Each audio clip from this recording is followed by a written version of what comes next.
Hi, my name is Katie, and I will be discussing how the food situation in refugee camps and zones of conflict contributes to cultural erasure, one may even say cultural genocide.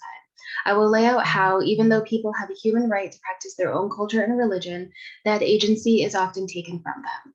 People who are refugees or are trapped in conflict zones are in these positions due to no fault of their own.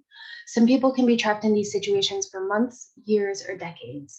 Providing emergency food support at the beginning is essential. However, once the acute phase has passed, cultural and religious considerations need to be taken into account. In refugee camps, food provisions are basic and are focused solely on survival via caloric amounts and maybe some vitamins via fortified biscuits. The food baskets are pretty standard no matter the region affected. Food is historically a social, cultural, and religious experience. For people living in refugee camps and stuck in conflict zones, this is ignored, leading to cultural erasure. The goals would be for the World Food Program and UNHCR to recognize ethnicities, cultures, and religions and show their solidarity by providing food appropriate for cultural practices. I set out to research food security in conflict zones and refugee camps.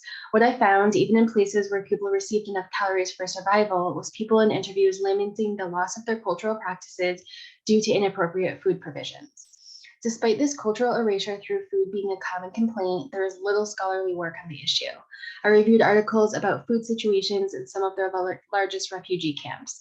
This includes the camps in Greece, which host a lot of Syrians and Afghans, and the camp of the Rohingya refugees who fled genocide in Myanmar and are now in Bangladesh.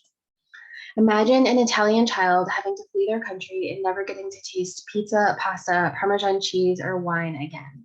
Imagine a French child born in a refugee camp and living there for a decade without ever getting to taste escargot or croissants, not even once, and instead being forced to subsist on rice and beans, even during holidays. But that's exactly what's happening to millions of displaced people all over the world.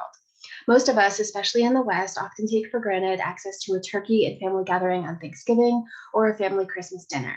We take for granted a wedding cake. Think of how upset people in the United States got when simply advised to not practice these traditions during the heights of COVID.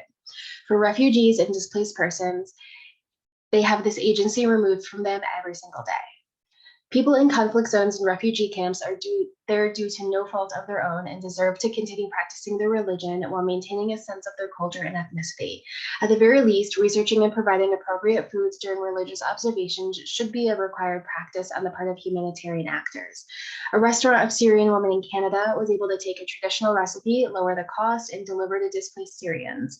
Instead of just paying lip service to cultural respect, there is no reason this cannot be replicated on a larger scale by organizations like the World Food Program and UNHCR to at least express religious and cultural solidarity during the holidays.